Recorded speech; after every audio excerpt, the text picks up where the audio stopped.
ಸೋಲಿನ ಭೀತಿ, midnight high drama. Strong ರೂಮ್ನಲ್ಲಿ ಅಸಲಿಗೆ ಏನಾಗ್ತಿದೆ? ಬಂಗಾಳದಲ್ಲಿ ರಾಜಕೀಯ ಬೆಂಕಿ ಬಿರುಗಾಳಿ. ಸೋಲಿನ ಭೀತಿ ವೆಸ್ಟ್ ಬೆಂಗಾಲ್ನಲ್ಲಿ ಬಿಜೆಪಿ ಮತ್ತು ಟಿಎಂಸಿ ಎರಡೂ ಪಕ್ಷಗಳಲ್ಲೂ ಇದೆ.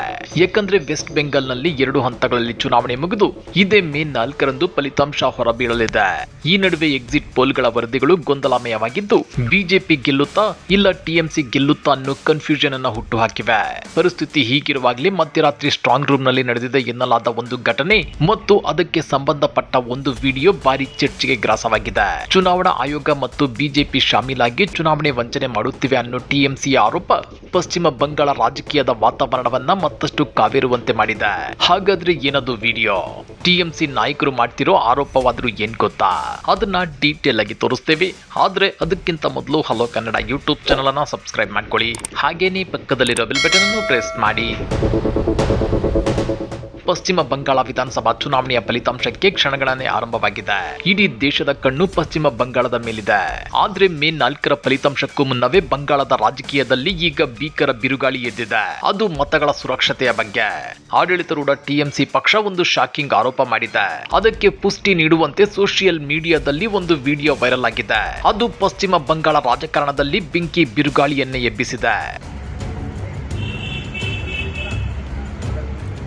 ಇದೇ ವಿಡಿಯೋ ಫುಟೇಜ್ ನೋಡಿ ಇದೀಗ ಭಾರಿ ಚರ್ಚೆಗೆ ಕಾರಣವಾಗಿರೋದು. ಸ್ಟ್ರಾಂಗ್ ರೂಮ್ ಒಳಗೆ ಕೆಲವು ವ್ಯಕ್ತಿಗಳು ಯಾವುದೇ ಅಧಿಕೃತ ನಿಯಮ ಪಾಲಿಸದೆ ಬ್ಯಾಲೆಟ್ ಯೂನಿಟ್ ಗಳನ್ನ ತೆರೆಯುತ್ತಿರುವುದು ಕಂಡು ಬಂದಿದೆ ಅಂತೇಳಿ ಟಿಎಂಸಿ ಗಂಭೀರ ಆರೋಪ ಮಾಡಿದೆ.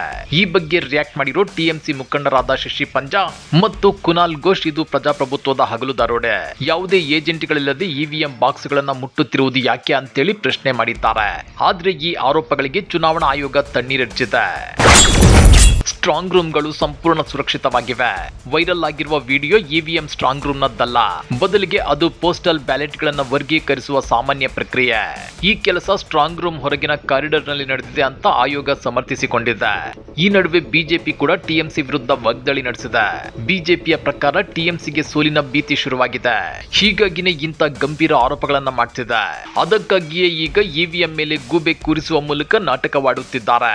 ಮತ ಎಣಿಕೆಗೆ ಮುನ್ನ ಗೊಂದಲ ಸೃಷ್ಟಿ ಮಾಡೋದೇ ಇವರ ಉದ್ದೇಶ ಅಂತೇಳಿ ಬಿಜೆಪಿ ಸಂಸದ ಸೌಮಿತ್ರಾ ಖಾನ್ ಗುಡುಗಿದ್ದಾರೆ. ಇಲ್ಲಿ ಗಮನಿಸಬೇಕಾದ ಅಂಶ ಏನು ಅಂದ್ರೆ, ಸ್ಟ್ರಾಂಗ್ ರೂಮ್ ನ ನಿಯಮ ಏನು ಅನ್ನೋದು ಇಂಪಾರ್ಟೆಂಟ್ ಆಗುತ್ತೆ. ಒಮ್ಮೆ ಸ್ಟ್ರಾಂಗ್ ರೂಮ್ ಸೀಲ್ ಆದ ಮೇಲೆ ಅದನ್ನ ಮತ ಎಣಿಕೆಯ ದಿನವೇ ತೆರೆಯಬೇಕು. ಅಕಸ್ಮಾತ್ ಅದಕ್ಕೂ ಮುನ್ನ ತೆರೆಯಬೇಕಾದ ಅನಿವಾರ್ಯತೆ ಬಂದ್ರೆ ಚುನಾವಣಾ ಅಧಿಕಾರಿಗಳು ಎಲ್ಲಾ ಪಕ್ಷದ ಅಭ್ಯರ್ಥಿಗಳ ಅಥವಾ ಅವರ ಪ್ರತಿನಿಧಿಗಳ ಸಮ್ಮುಖದಲ್ಲೇ ತೆರೆಯಬೇಕು. ಆದ್ರೆ ಇಲ್ಲಿ ಯಾರು ಇಲ್ಲದಿದ್ದಾಗ ಯಾಕೆ ತೆರೆಯಲಾಯಿತು ಅನ್ನೋದು ಟಿಎಂಸಿಯ ಬಲವಾದ ಪ್ರಶ್ನೆ. ಸೀಲ್ ಮಾಡಿದ ನಂತರ ಮತಪತ್ರಗಳನ್ನ ಹೊರತೆಗೆದು ಎಣಿಕೆ ಮಾಡಲಾಗ್ತಿದೆ. ಇದನ್ನು ಆಕ್ಷೇಪಿಸಿದ್ರೆ ಬಿಜೆಪಿ ಗದ್ದಲ ಉಂಟು ಮಾಡುತ್ತಿದೆ ಅಂತೇಳಿ ಟಿಎಂಸಿ ದೂರಿದೆ. ಚುನಾವಣಾ ಆಯೋಗದ ಸ್ಪಷ್ಟನೆ ಸರಿ ಇದೆಯಾ ಅಥವಾ ಟಿಎಂಸಿಯ ಅನುಮಾನದಲ್ಲಿ ನ್ಯಾಯವಿದೆಯಾ? ಕಮೆಂಟ್ ಮಾಡಿ, ವಿಡಿಯೋ ಲೈಕ್ ಮಾಡಿ, ಶೇರ್ ಮಾಡಿ. ಇಂಥ ಮತ್ತಷ್ಟು ರೋಚಕ ರಾಜಕೀಯ ಸುದ್ದಿಗಳನ್ನ ಮಿಸ್ ಮಾಡದೆ ನೋಡಬೇಕು ಅಂದ್ರೆ ಹಲೋ ಕನ್ನಡ ಯೂಟ್ಯೂಬ್ ಚಾನಲ್ ನ ಸಬ್ಸ್ಕ್ರೈಬ್ ಮಾಡ್ಕೊಳ್ಳಿ.